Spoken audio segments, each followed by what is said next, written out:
Baik, Assalamualaikum warahmatullahi wabarakatuh. Selamat siang. Terima kasih Dr. Irwan yang sudah meluangkan waktunya. Mungkin sudah pukul 11.10. Izin kita mulai, Dok. Baik, silakan Dokter Ian. Baik, terima kasih kepada Waalaikumsalam warahmatullahi wabarakatuh. Bila berkenan dengan headset. terima kasih kepada seluruh sejawat sekalian dan juga rekan-rekan yang sudah hadir secara online pada sesi webinar kita pada hari ini. Kita dari pagi tadi sudah membahas mengenai kanker serviks, ini dari pagi hingga sore nanti. Pada kesempatan hari ini, di siang hari ini dari pukul 11 hingga pukul 12, insya Allah kita akan mendengarkan bersama webinar mengenai peran radioterapi pada kanker serviks yang akan disampaikan oleh Dr. Irwan Ramdi, spesialis onkologi radiasi konsultan. Beliau adalah staf senior di Departemen Radioterapi, Departemen Instalasi Terpadu Onkologi Radiasi (RSCM). Beliau juga pernah menjabat sebagai Ketua Program Studi Prodi Onkologi Radiasi di FKUI.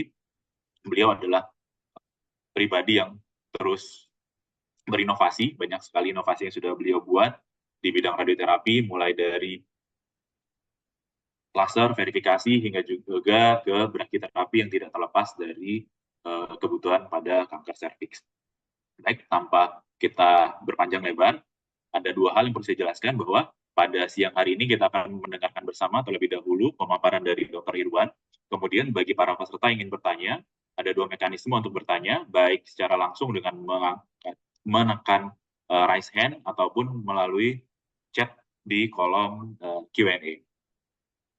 Oke, bersama-sama mari kita saksikan pemaparan dari Dr. Irwan mengenai radioterapi pada kanker serviks. Silakan, Dok.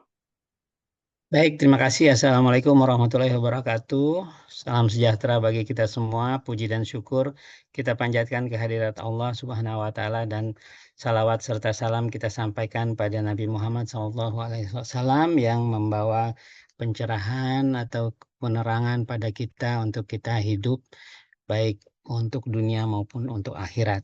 Terima kasih Dr. Rian sudah memoderatori acara ini. Senang sekali saya pada hari ini bisa ikut memberikan apa yang saya tahu sedikit. Mudah-mudahan ada gunanya buat kita semua. Terima kasih pada Dr. Rian dan pada tim juga, pada seluruh panitia yang mengundang saya atau mengajak saya untuk bisa bicara. Mudah-mudahan kita bisa belajar sama-sama lah ya intinya.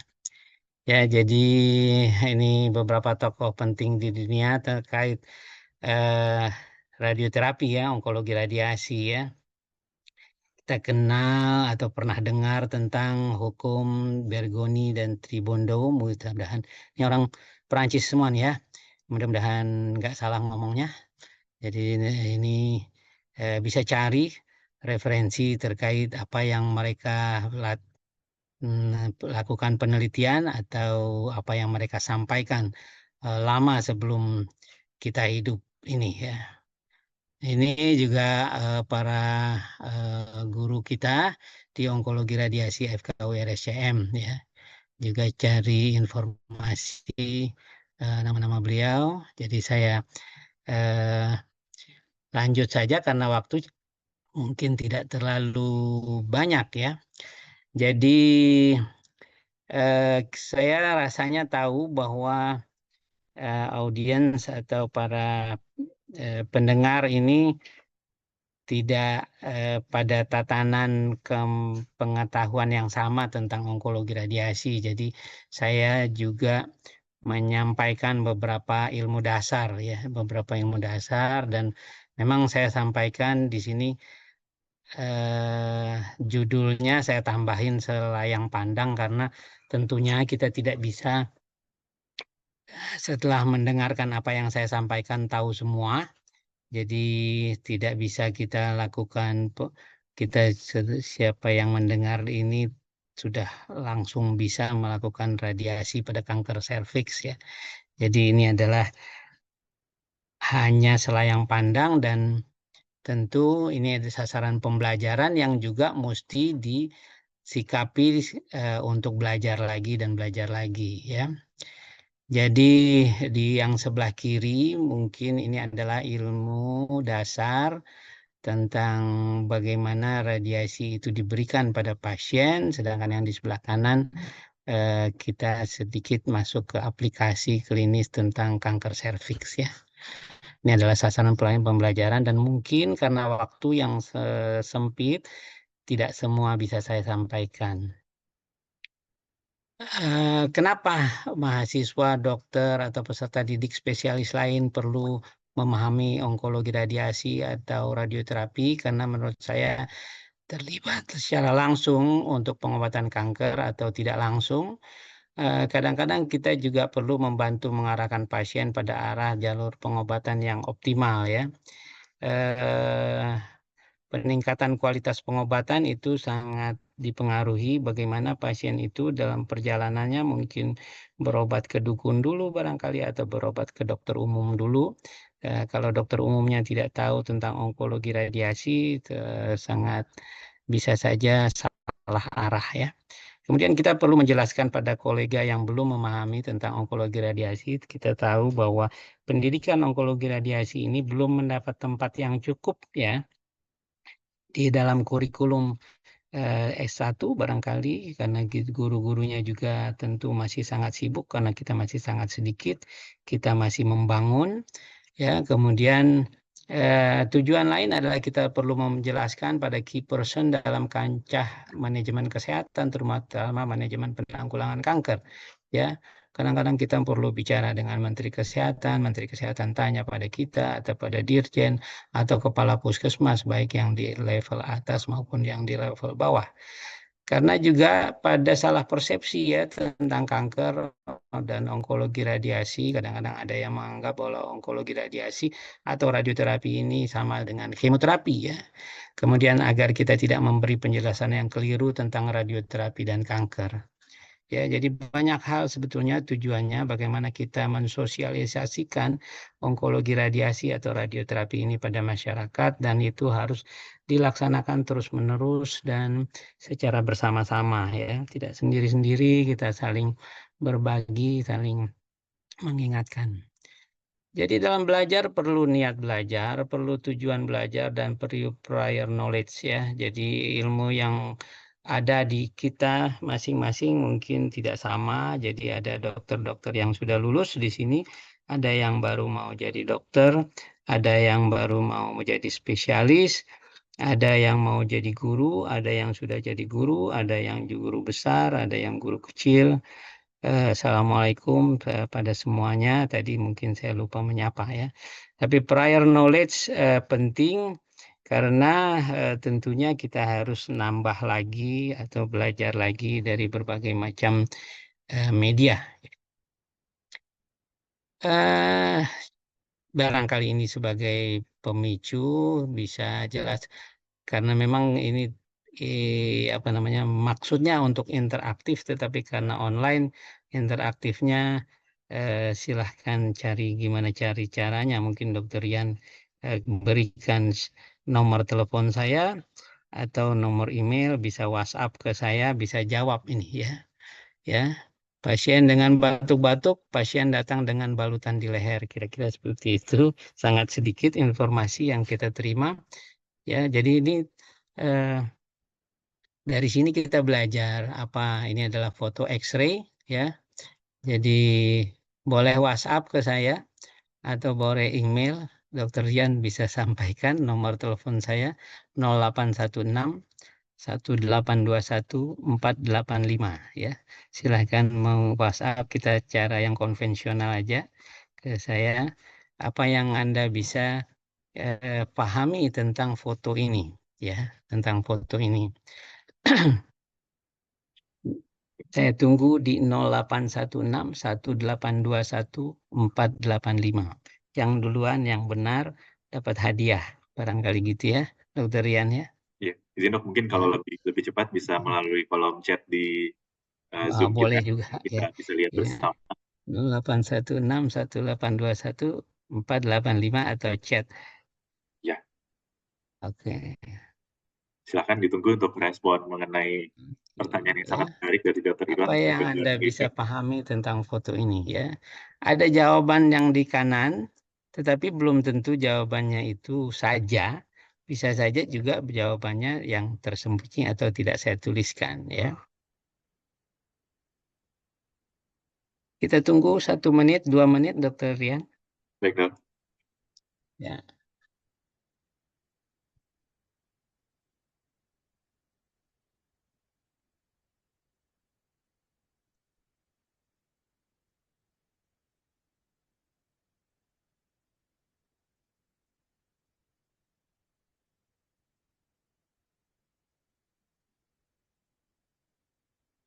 Jawabannya juga tidak satu ya. Bisa 10. 10 nulis. Baik ya. Jadi sambil jalan barangkali saya tidak tunggu semuanya. Bisa WhatsApp atau bisa di chat ya. Nanti kita lihat, Dokter Rian lihat ya. Ya, baik. Jadi ini adalah sinar X ya yang dipaparkan pada pasien atau pada seseorang ya.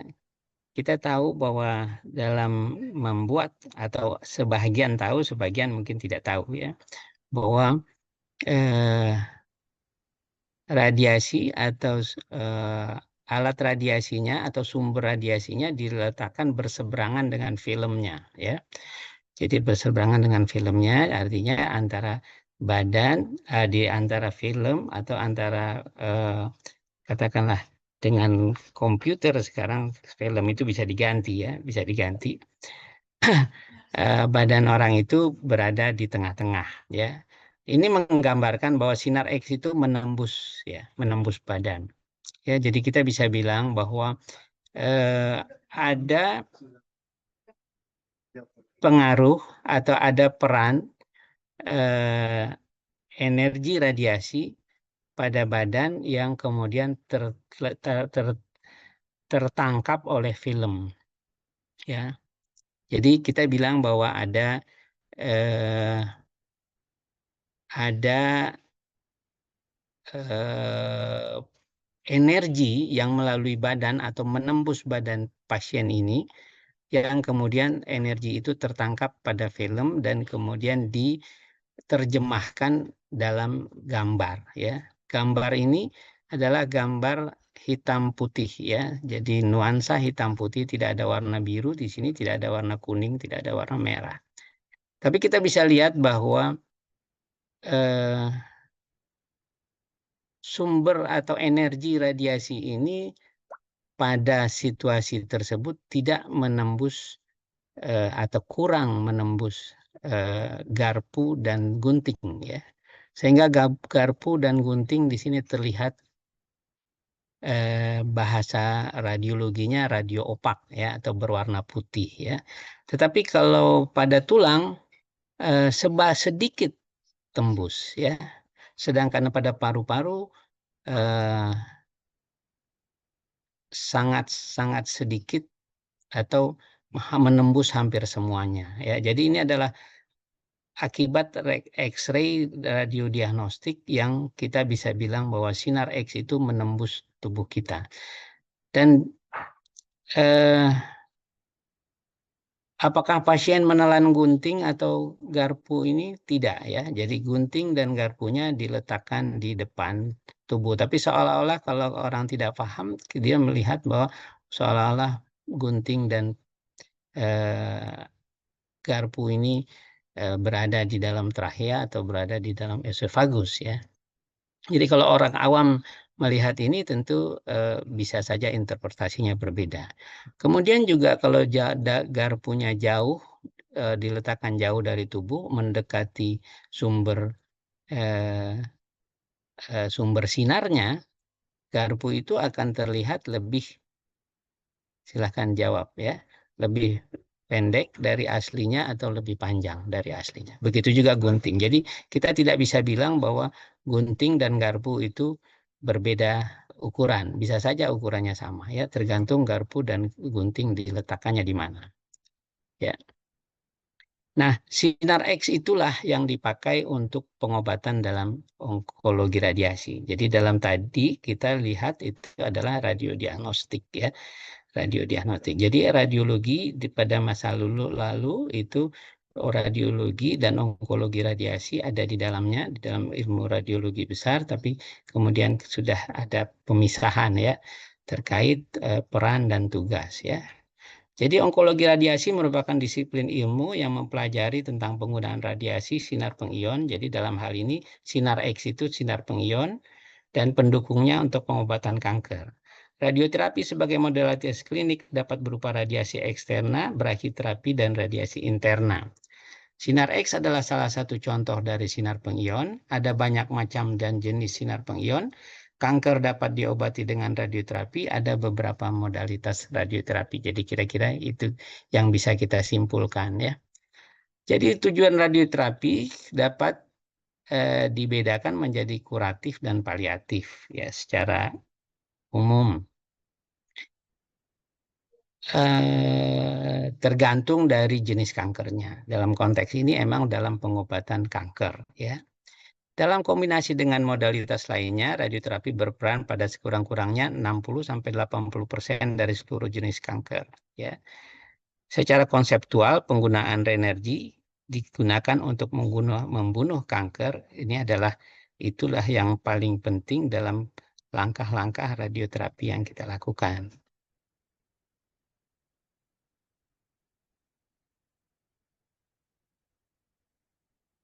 Kembali lagi saya sampaikan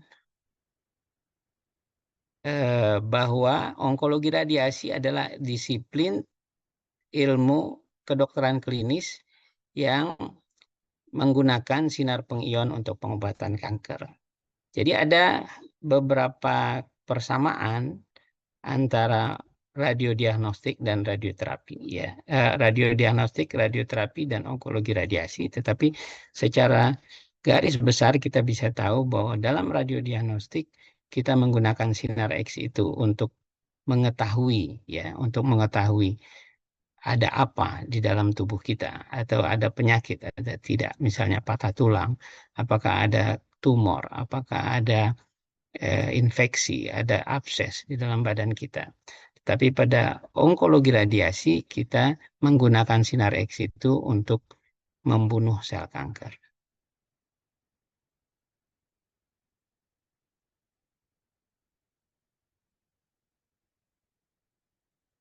Gambar yang di sebelah kanan masih berupa satu langkah-langkah yang kita pakai, radiodiagnostik yang kita pakai untuk pengobatan. Tapi belum menjalani penuh pengobatan itu ya. Jadi ini adalah posisi di tempat CT simulator yang merupakan salah satu langkah dalam pengobatan kanker yang kita lakukan. Tapi ini berarti masih di dalam tahap persiapan ya. Kenapa radiasi pengion itu bisa menembus sel, menembus badan, jaringan, inti sel, dan DNA? Kenapa sinar X atau sinar pengion itu bisa memutus rantai DNA? Berperannya bagaimana? Itulah yang kita pelajari dan itulah yang kita gunakan dalam pengobatan kanker. Ada kemampuan sel kanker untuk membelah diri dan proliferasi yang tidak bisa diberhentikan, dan ini bisa kita bunuh, katakanlah gitu, kita stop proses proliferasi ini dengan pemberian radiasi ya, karena terjadi induksi kematian sel dengan proses apoptosis dan nekrosis ya. Jadi baik radiasi eksterna, brachyterapi maupun radiasi interna itu menggunakan sinar pengion.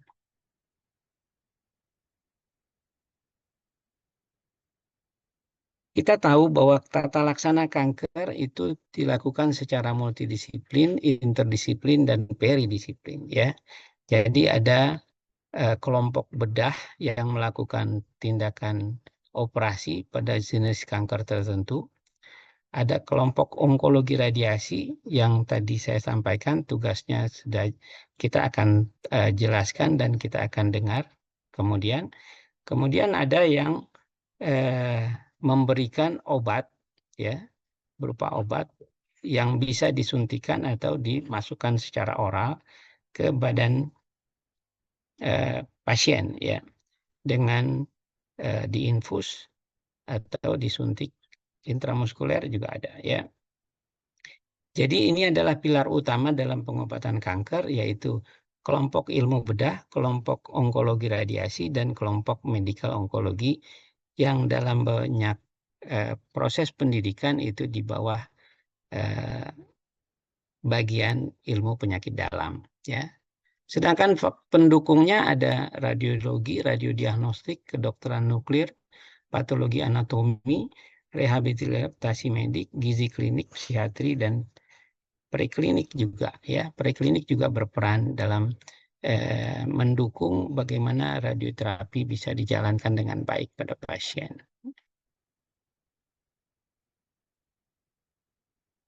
Mungkin ini tadi sudah saya sampaikan, jadi saya ulang sedikit bahwa sehingga saat ini orang masih meneliti apa saja manfaat atau bagaimana mekanisme radiasi itu bisa membunuh kanker ya.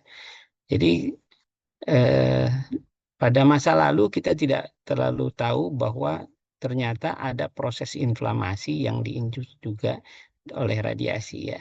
Kemudian juga ada pengaruh radiasi terkait imunologi ya. Jadi boleh dibilang ilmu ini masih sangat berkembang ya. Walaupun sudah dipakai dan kita tahu banyak sekali manfaatnya ya. Ini adalah gambaran tadi yang saya nyatakan bahwa sekitar 50% dari kanker itu diobati dengan radiasi ya. Kita bisa lihat di bagian bawah justru untuk kanker-kanker susunan saraf pusat itu peran radioterapi bisa sampai 90% ya, lebih ya. Begitu juga kalau kita lihat yang di sebelah atas, peran kanker radiasi pada kanker hati itu masih di bawah 10%. Ini adalah pada tahun 2005. Sekarang peran kanker hati, peran radiasi pada kanker hati itu semakin terlihat ya, karena ada teknik-teknik baru dan ilmu-ilmu baru yang kita ketahui kemudian ya belakangan ini, sehingga boleh dibilang perannya tidak sekecil ini, tapi bahkan bisa saja mendekati 10% dari kanker hati. Ini mungkin sedikit penekanan bahwa ada radiasi itu dibagi menjadi radiasi pengion dan non pengion ya. Bagaimana radiasi bekerja dalam sel kanker kita batasi pada radiasi pengion ya, karena memang kalau radiasi non pengion itu tidak mempunyai kemampuan untuk menembus badan kita ya. Nanti kita bisa lihat ya.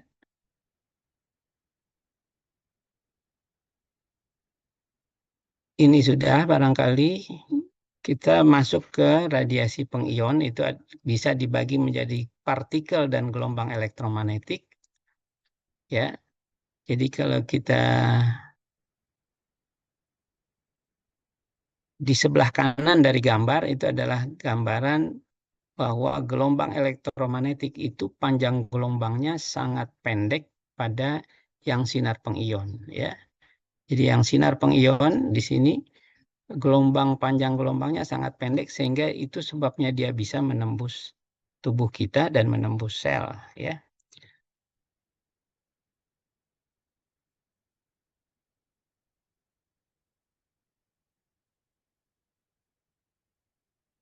Dan itulah yang berefek pada DNA dan yang lain-lain ya.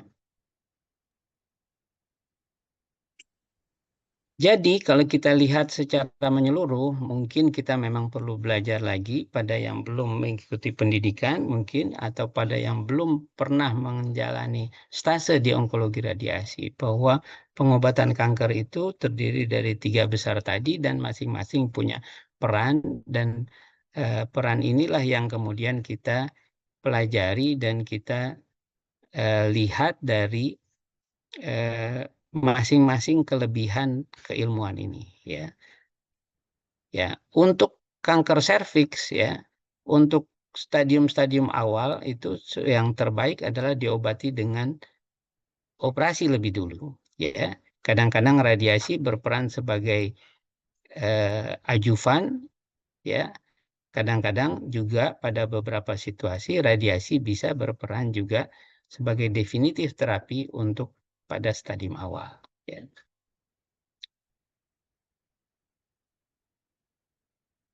Secara umum kita berikan 25 kali pemberian radiasi eksterna ditambah 3 kali brachytherapy dengan dosis total kira-kira 80 gray. Ini pada kanker serviks. Dan kita bisa tahu bahwa kondisi ini tidak selalu menyembuhkan pada pasien, ya, tidak selalu menyembuhkan, dan itu terkait dengan radiosensitivitas, ya.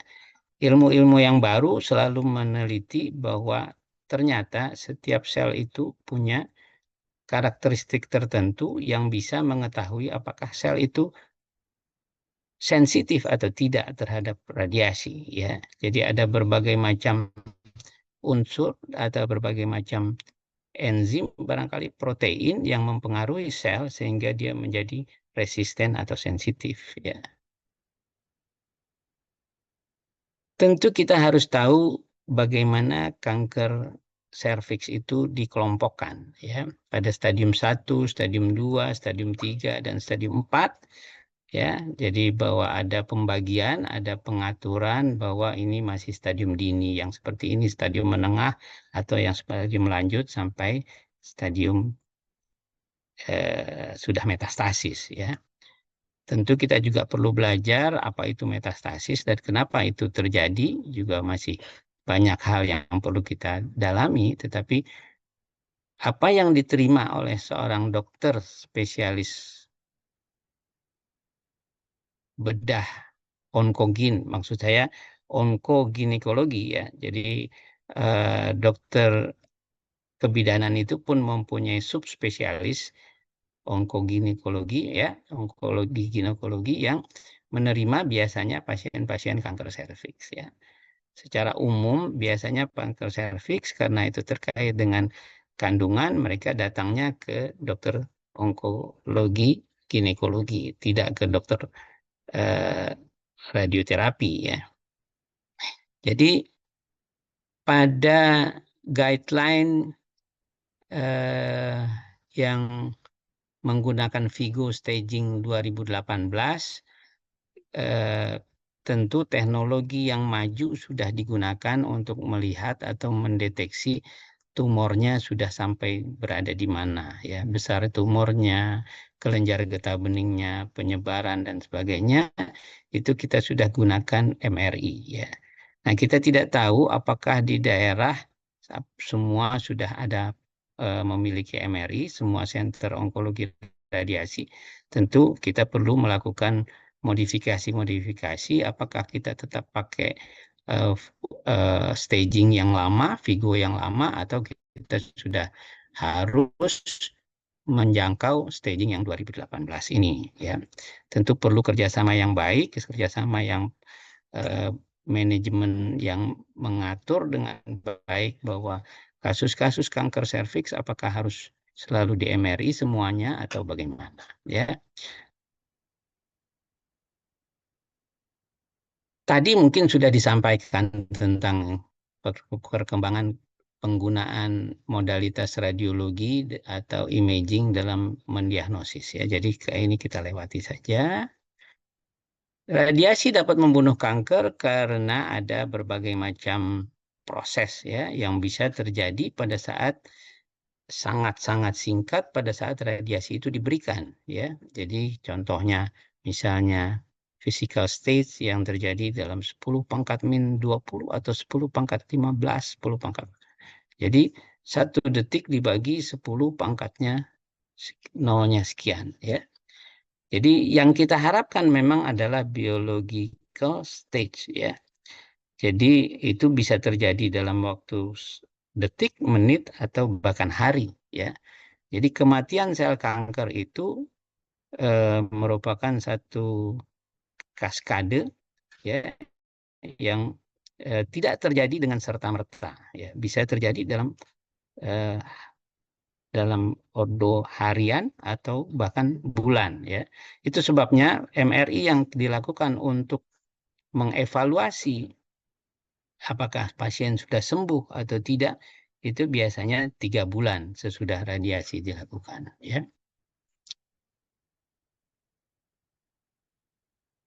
Tentu kita harus perhatikan bahwa tumor itu tidak berdiri sendiri atau tumor itu tidak terpisah dari jaringan sehat yang ada di sekelilingnya. Ya.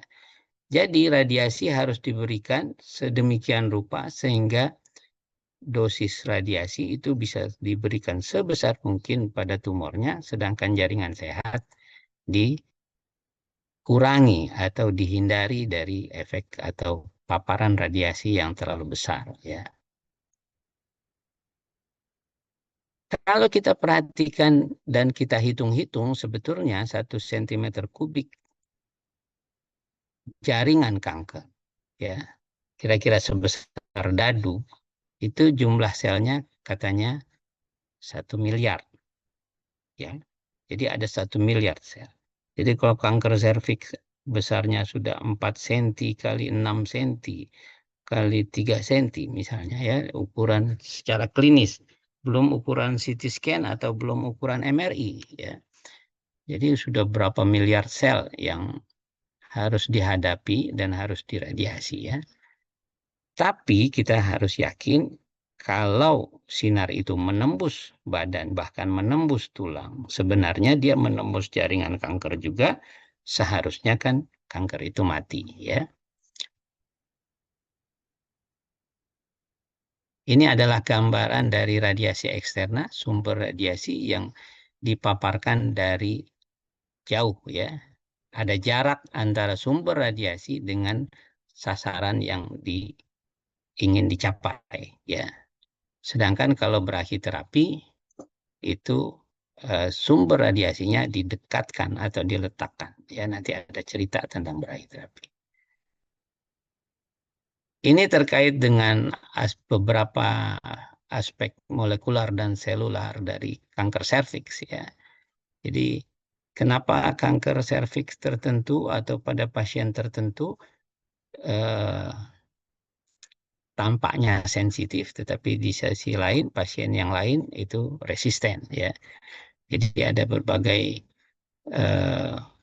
faktor yang mempengaruhi atau faktor prognosis kanker itu mudah sembuh dengan radiasi atau tidak. Ya.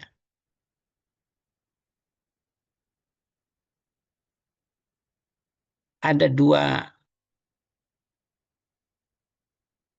reaksi atau ada 2 mekanisme bagaimana radiasi itu bisa mematikan sel kanker yang disebut dengan direct effect dan indirect effect. Gampangnya saja, direct effect itu kalau radiasi atau energi itu langsung mengenai DNA, ya. Sedangkan indirect effect dia sebetulnya mengenai sitoplasma atau cairan sel terlebih dahulu, ya. Nah, pada yang tadi kalau tidak salah ada pembagian low linear energy transfer, ya.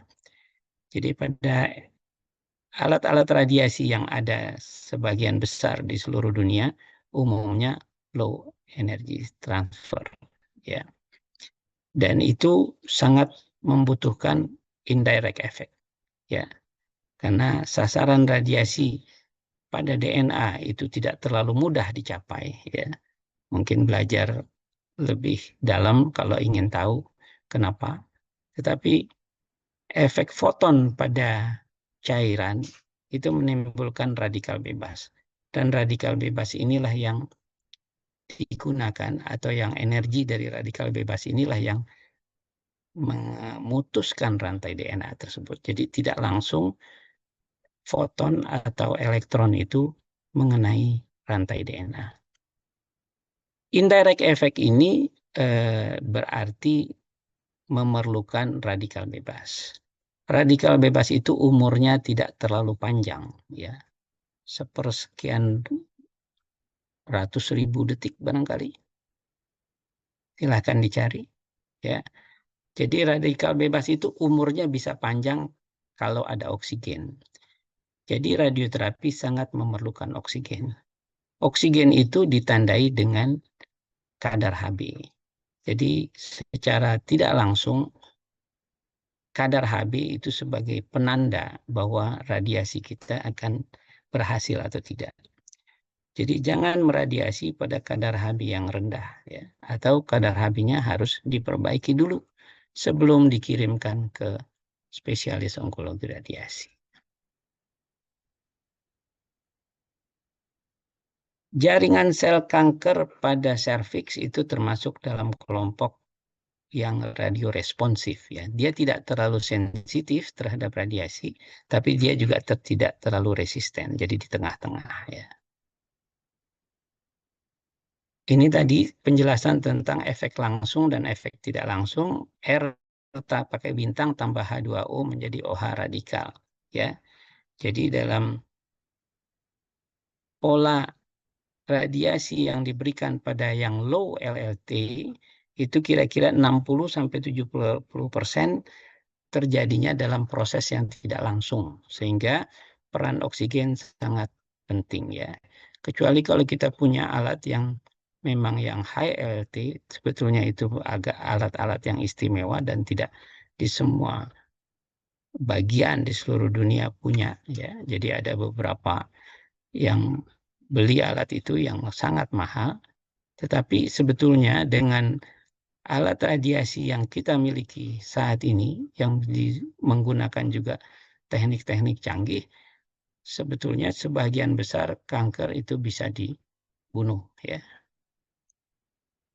Dasar pemberian terapi radioterapi adalah vaksinasi. Ini adalah apa yang disampaikan juga atau hasil dari penelitian yang dilanjutkan dari para pakar tadi yang saya sampaikan di atas, ya. Kematian jaringan tumor akan semakin banyak dan kerusakan jaringan sehat akan dikurangi kalau kita melakukan vaksinasi. Jadi radiasi tidak bisa diberikan sekaligus sekali pukul, walaupun saat ini ada perkembangan teknologi yang hanya satu kali vaksinasi atau vaksinasi yang sedikit, ya. Tapi secara umum kita harus berikan radiasi berkali-kali, ya. Sebagai contoh pada kanker serviks itu 25 kali kita bilang, berarti kira-kira 1 bulan pasien harus diradiasi berturut-turut setiap hari kecuali hari Sabtu dan Minggu, ya.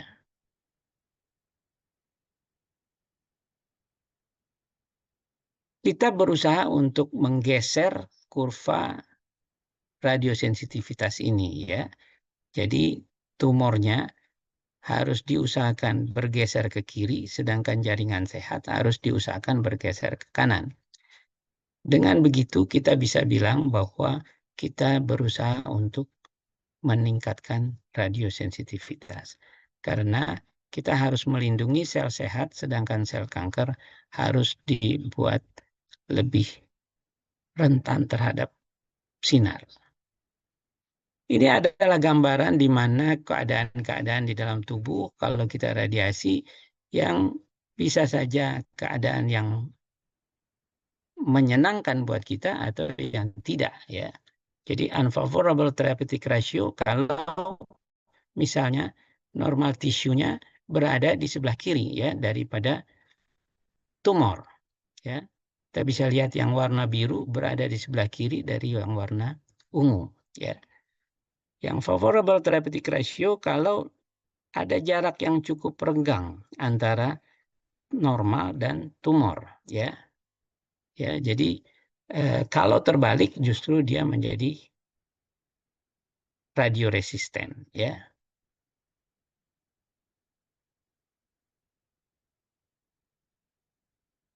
Ini adalah beberapa penjelasan tambahan tentang beberapa konsep biologi molekuler yang berusaha mencari kenapa sel itu resisten, kenapa sel itu sensitif, ya. Pada sel kanker serviks itu sudah ditemukan misalnya BCL2 dan BAX, ya. Atau P53, ya. Ya. Jadi faktor oksigen, ya, mungkin itu juga merupakan kondisi yang hipoksia tadi sudah saya sampaikan. Kemudian HIF1 alfa itu juga ekspresinya menggambarkan keadaan yang sensitif terhadap radiasi, ya. Bisa berpengaruh terhadap sensitivitas terhadap radiasi. Ini sudah saya jelaskan tadi.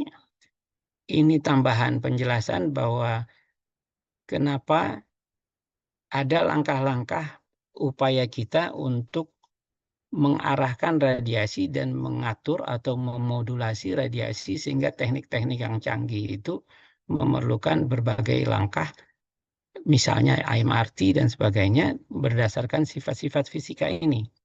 Ya, jadi ada dua komponen ilmu yang penting, yaitu sifat fisika dan sifat biologi, yang perlu dipelajari sehingga radiasi kita berikan sebaik mungkin agar pasiennya sembuh, katakanlah seperti itu, ya. Ini saya ulangi lagi bahwa teori hukum dari Bergoni Tribondo itu sudah mengira-ngira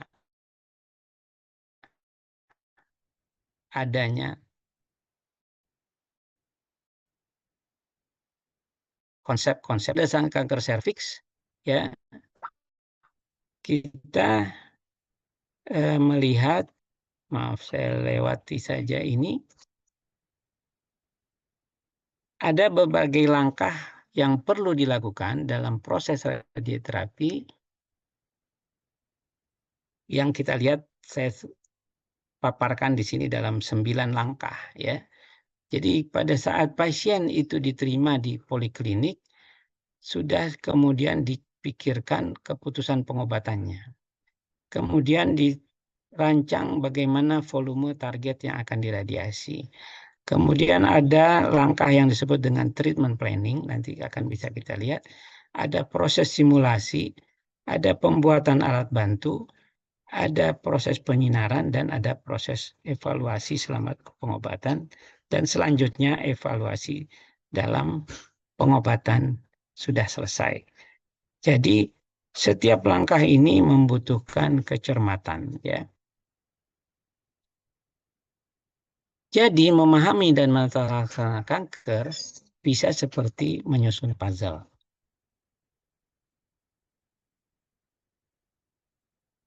Ini adalah salah satu contoh alat radiasi eksterna pesawat Cobalt, dan kemudian terkait brachytherapy kita bisa lihat bahwa peran brachytherapy pada kanker serviks itu sudah dalam fase yang pasti, ya. Jadi banyak tulisan yang menganggap bahwa hampir seluruh kanker serviks yang memerlukan radiasi harus kombinasi antara radiasi eksterna dan brachytherapy. Ya, yang warna biru ini menyatakan bahwa penelitian-penelitian sudah membuktikan, penelitian yang terpercaya, yang randomized control trial, itu membuktikan bahwa pada kanker serviks itu peran brachytherapy tidak bisa diabaikan, ya, atau bahkan wajib, ya. Nah, seorang spesialis onkologi radiasi menggunakan NCCN guideline dan beberapa guideline yang lain, tetapi guideline ini hanya boleh digunakan bagi yang sudah menjalani pendidikan yang cukup dan memperoleh kompetensi yang memadai. Jadi kita tidak bisa melakukan atau menggunakan guideline ini kalau kita tidak paham bahwa ada banyak aspek yang perlu terlebih dahulu dipelajari, ya. Ini lanjut dari yang tadi, saya pikir bisa saya lewati. Ini adalah bagaimana brachytherapy dibuktikan bahwa merupakan komponen yang penting dalam onkologi radiasi, ya.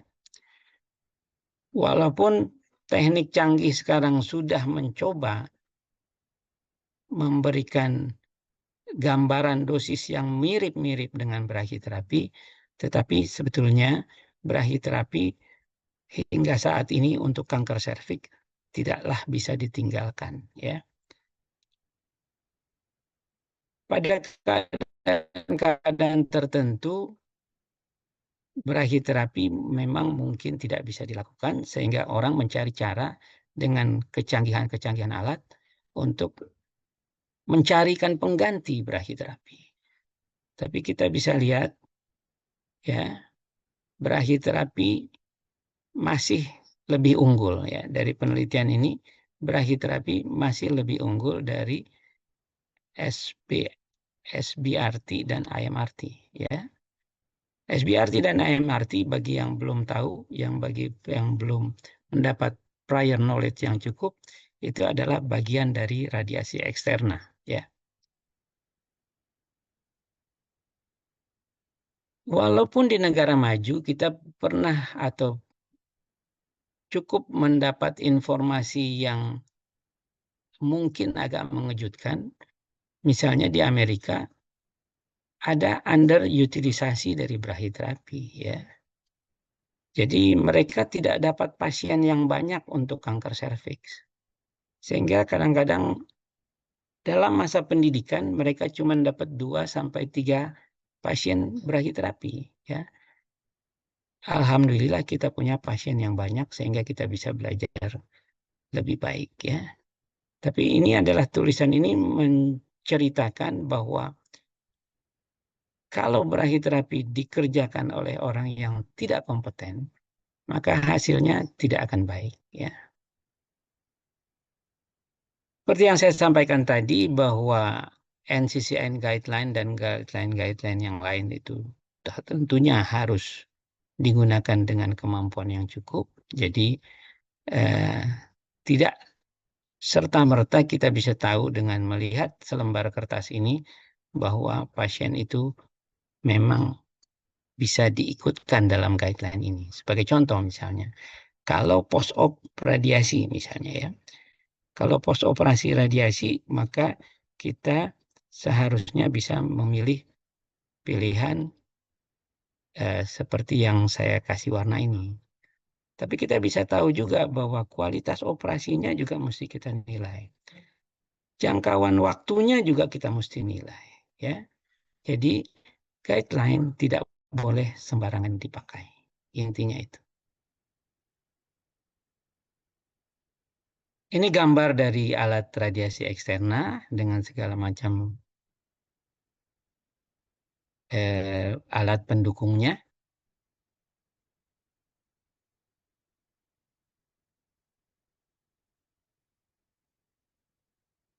Jadi kembali lagi, pemahaman dan tindakan yang tidak tepat akan memberi hasil yang tidak sesuai tujuan. Sama seperti kita main puzzle, ya.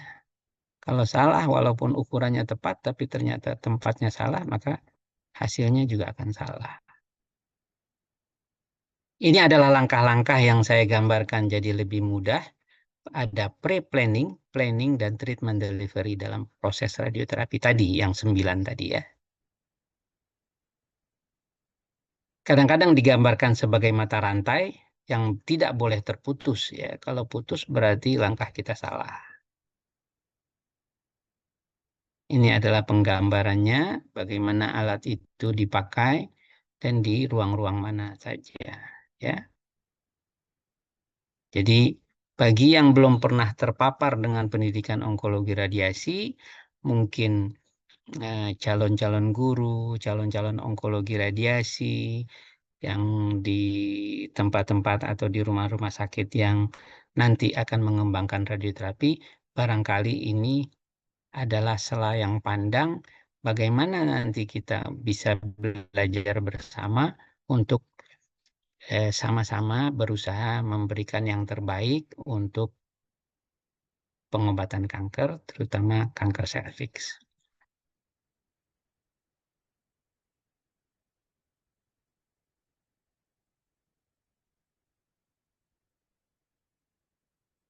Jadi ini secara umum, ya, kanker serviks juga ada di sini, bisa post operasi, bisa kanker serviks yang stadium dini yang tidak dioperasi pada kondisi-kondisi yang tidak bisa dilakukan operasi, bisa berkombinasi dengan kemoterapi, dan bisa juga pada pemberian paliatif ya.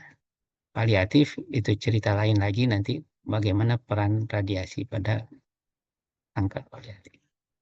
Jadi begitu banyak konsep multidisiplin dan interdisiplin yang harus kita ikut sertakan dalam pengobatan kanker, tapi saya taruh di sini dadu di tengah-tengah, artinya kita tidak boleh berjudi ya. Kita tidak boleh berjudi dalam mengobati kanker. Jadi kalau pengetahuan harus cukup ketika kita ingin melibatkan diri dalam kancah upaya untuk menanggulangi kanker, kita harus punya pengetahuan yang cukup. Dan apa yang saya sampaikan 1 jam ini sangatlah tidak cukup untuk sebagai keseluruhan modal, tetapi bisa sebagai pembuka wawasan bahwa bagaimana langkah-langkah pengobatan kanker serviks itu dilakukan, khususnya dalam konteks pemberian radiasi. Saya pikir cukup sampai di sini. Terima kasih. Wassalamualaikum warahmatullahi wabarakatuh. Salam sejahtera bagi kita semua. Mohon maaf atas kekurangan bila apa yang saya sampaikan ini mungkin ada yang salah. Mohon koreksi juga. Terima kasih. Wassalamualaikum warahmatullahi wabarakatuh. Waalaikumsalam warahmatullahi wabarakatuh. Baik, terima kasih Dr. Irwan atas layang pandangnya. Mudah-mudahan dengan layang pandang ini makin terlihat betapa memesonanya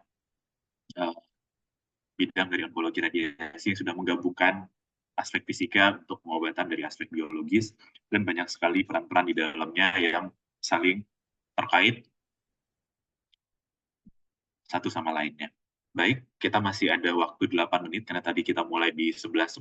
Silakan jika ada pertanyaan, bisa diajukan melalui kolom Q&A, ataupun dapat bertanya langsung dengan raise hand. Oke, izin dok, ada satu pertanyaan dari Dr. Adi di kolom Q&A. Bertanya, Assalamualaikum warahmatullahi wabarakatuh, Dr. Irwan, bagaimana kondisi di daerah yang sulit dilakukan kemoradiasi oleh karena faktor dari asuransi, dalam hal ini BPJS, apakah ada kiat-kiat dalam mengatasi hal ini? Karena memang di daerah informasinya berbeda seperti di RSCM yang kita dapat melakukan kemoradiasi dan kedua tindakannya dapat ditagihkan, namun di daerah plafon untuk asuransinya jauh lebih kecil sehingga tindakan 1 hari hanya bisa dilakukan apakah hanya radiasi saja atau kemoterapi saja. Baik dok, jika dokter ada kiat-kiat mungkin bisa dibantu dok untuk pertanyaan dari dokter Adi. Silakan dok. Baik, secara umum aja barangkali ya bahwa ketika kita sudah menetapkan guideline dan guideline itu dikatakanlah diundangkan atau dijadikan satu ketetapan yang wajib ya, jadi dalam hal ini memang mesti berjuang ya, mesti berjuang dari berbagai sisi. Jadi kalau bisa dengan pendekatan-pendekatan, tetapi kita bisa paparkan berbagai macam referensi bahwa kemoradiasi pada kasus-kasus ini akan memberi kesembuhan 90% misalnya. Sedangkan kalau nggak pakai kemo, kesembuhannya cuma 60%. Kita bisa bilang, tolong ini dibuat pada direktur atau pada siapapun yang ada di situ. Jadi kolaborasi sebetulnya adalah jalan keluar yang wajib dilakukan ya. Memang bagi sebagian orang atau memang kita tidak selalu mudah untuk dapat dukungan, tetapi ketika bukti-bukti itu kita ini, Bapak tinggal tanda tangan, saya sudah sampaikan ini, tapi Bapak nggak mau bilang gitu, misalnya gitu ya. Begitu juga dengan bagaimana menembus BPJS ya, banyak teman, banyak senior yang sudah berhasil menembus BPJS, dan BPJS itu yang saya dengar juga memang parsial ya. Jadi di sini kita bisa lakukan, di sana tidak bisa. Di satu center atau apa ya. Jadi ada ya mesti banyak ngobrol, mesti banyak tanya sama sekeliling, bagaimana BPJS itu bisa ditembus. Karena seringkali orang BPJS itu tidak peduli, bikin mereka peduli dulu juga, ya. Jadi itu dulu. Artinya kalau itu sesuatu yang wajib, kita mesti bilang bahwa ini wajib dan saya sudah bilang pada detik ini, jam segini, tanggal segini saya sudah sampaikan. Nurut atau tidak nurut itu urusan lain ya. Kemudian itu mungkin langkah pertama. Nah, di sisi lain kita juga mesti tunjukkan hasil yang kita bisa berikan ya. Ya tentu kiat-kiat itu dengan segala macam arahan barangkali dari para guru, dari para yang sudah senior, bagaimana mereka kemudian berhasil ya. Kalau tidak dengan hemoradiasi, hasilnya ini dan sebagainya. Tapi di sisi lain juga kemoterapi itu juga punya efek samping ya. Jadi kalau misalnya akhirnya terpaksa dengan radiasi, radiasi saja ya kita jalankan sebaik-baiknya. Bagaimana radiasi itu kita jalankan sebaik-baiknya. Bagaimana kita menyusun pasukan kita yang tadinya memang tidak tahu apa-apa, itu memang sesuatu yang perjuangan yang tidak mudah ya, tidak mudah. Mungkin setahun, 2 tahun, 5 tahun baru bisa ya. Baru bisa di daerah itu saya bekas dari puskesmas ya, jadi 5 tahun ngobatin TB nggak selesai misalnya gitu ya. Jadi itu tidak mudah dan itu harus dilakukan secara bersama-sama, terstruktur juga, maaf, terstruktur masif ya, kayak ada istilah-istilah yang kemarin ini, tapi dari sisi yang baik ya, jangan terstruktur masif dari hal yang tidak baik. Jadi terencana dengan baik itu kata-kata yang mudah dilakukan, tetapi dengan tentu harus dukungan dana dan sebagainya ya. Itu barangkali yang bisa saya sampaikan, Dokter Adi ya, Dokter Adi Ya, dan Dok. Dokter Nah, Rian ini ya. pertanyaan lagi dok, karena tadi seperti dokter sampaikan bahwa radiasi eksternal dan juga brachytherapy merupakan suatu paket yang tidak terpisah dalam pelaksanaan kanker serviks. Ini ada pertanyaan dari Yusdani. Ini ingin bertanya bagaimana kondisi di daerah dok, karena saat ini tidak semua center yang memiliki layanan radioterapi memiliki brachytherapy, dan juga pasien yang harus dirujuk dalam jangka jarak yang cukup panjang dan waktu yang makan waktu juga kadang menolak. Bagaimana strategi untuk menangani hal-hal yang seperti ini, dok? Memang mesti menggerakkan masyarakat ya. Memang ini pola-pola ilmu di puskesmas. Artinya tentu kita bisa lihat para guru kita, sekeliling kita, para teman-teman yang di Polri sudah banyak bergerak, Prof. Tati dan kawan-kawan gitu ya. Bahwa tadinya radiasi alat radiasi di Indonesia cuma ada 10. 10 itu juga hidup, kadang-kadang hidup, kadang-kadang tidak ya. Sekarang sudah terlihat sekali kemajuannya, tapi memang belum cukup ya.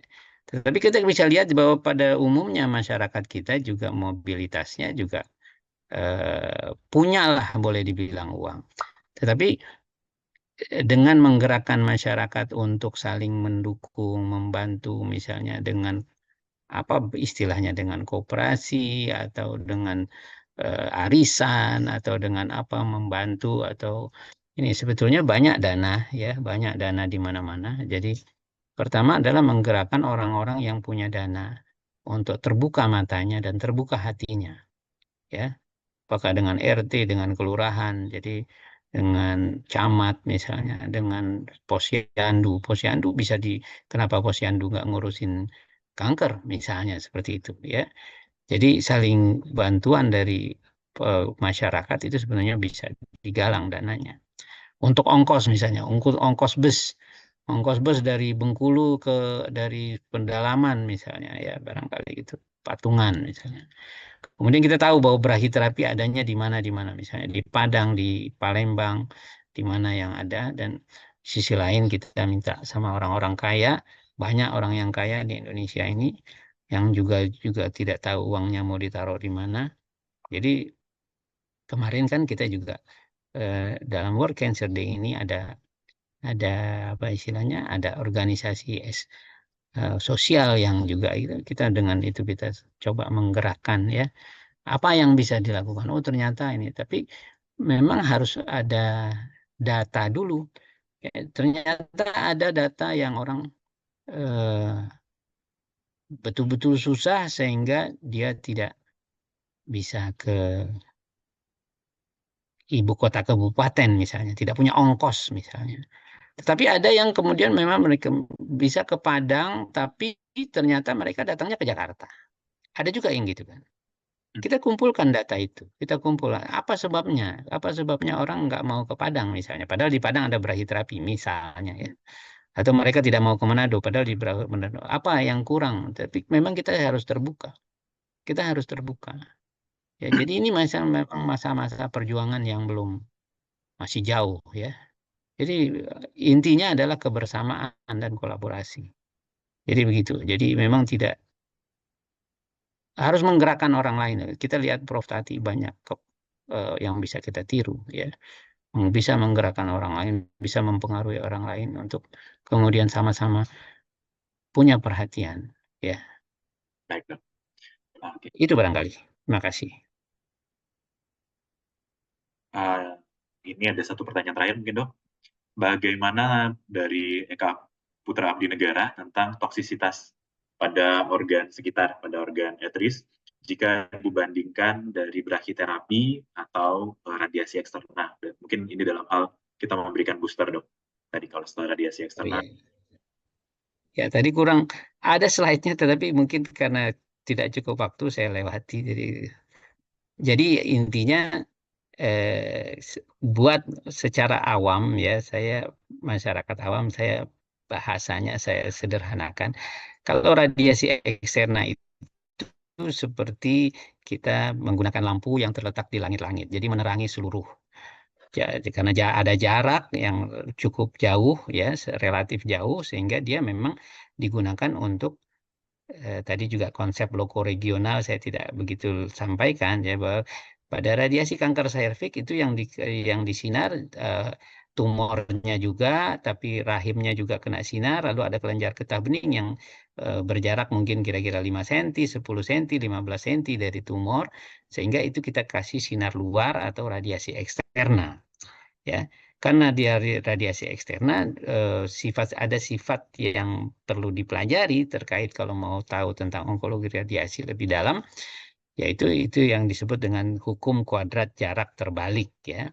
Jadi kalau sumbernya itu jauh, maka terkait jaraknya, maka di sekitarnya dosis radiasinya relatif kira-kira sama. Contohnya misalnya dosis di daerah rahim atau di daerah tumornya 100 misalnya, maka dosis di tempat buang air besar, dosis di kandung kencing juga kira-kira 100 atau kira-kira 90 paling atasnya. Tetapi dengan brachyterapi kita seperti gunakan lampu meja ya, lampu meja yang didekatkan tempat yang kita mau baca.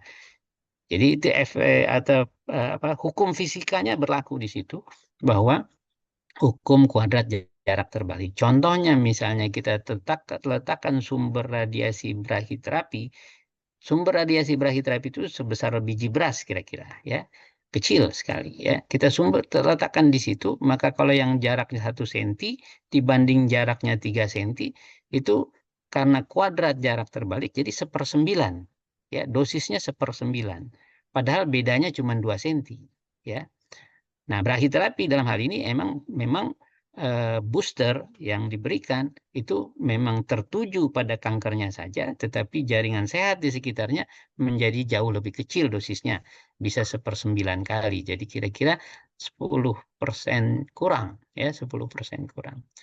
Ya, dalam tata laksananya karena sumber radiasinya memang ditaruhkan berderet-deret, atau misalnya sumber radiasinya ditempatkan pada jarak-jarak yang berdekatan dalam waktu tertentu untuk mendapatkan menjangkau seluruh tumor, memang perbedaan antara dosis di kantung kecing, di daerah rektum, di daerah usus halus itu bisa sekitar 60% saja ya, jadi nggak 10% begitu. Jadi kalau memang jauh, kelenjar getah bening yang jauh memang tidak jadi sasaran, bisa dapatnya cuma 10% dengan brachyterapi. Itulah perbedaannya, sehingga brachyterapi tetap masih jauh lebih unggul ya. Brachytherapy jauh lebih unggul dengan segala macam teknologi yang mencoba memberikan dosis yang sebenarnya dari luar. Kira-kira begitu, Dokter. Baik, terima kasih Dr. Irwan. Terima kasih kepada para peserta yang sudah sangat aktif untuk bertanya ya. Namun sayang sekali karena keterbatasan waktu kita harus mengakhiri sesi kita pada siang hari ini, Dok. Jadi kalau boleh saya buatkan suatu kata penutup. Jadi dalam hal pelayanan kanker kita sangat membutuhkan yang namanya pelayanan multidisiplin. Dalam hal pelayanan multidisiplin tentunya prior knowledge dari masing-masing pribadi yang terlibat dalam multidisiplin menjadi satu komponen yang sangat penting.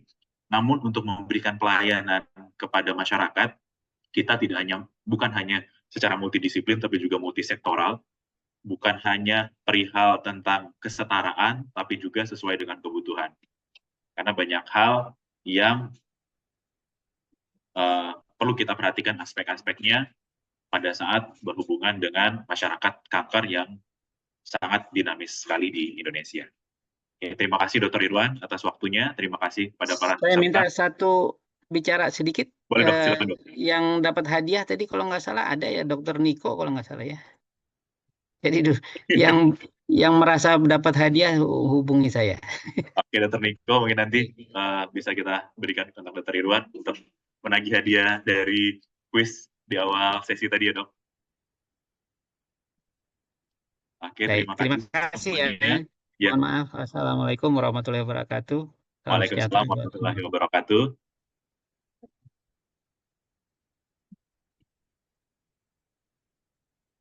Oke, izin untuk saya end sesi webinar kita pada siang hari ini. Assalamualaikum warahmatullahi wabarakatuh. Salam sejahtera untuk kita semua. Waalaikumsalam warahmatullahi wabarakatuh.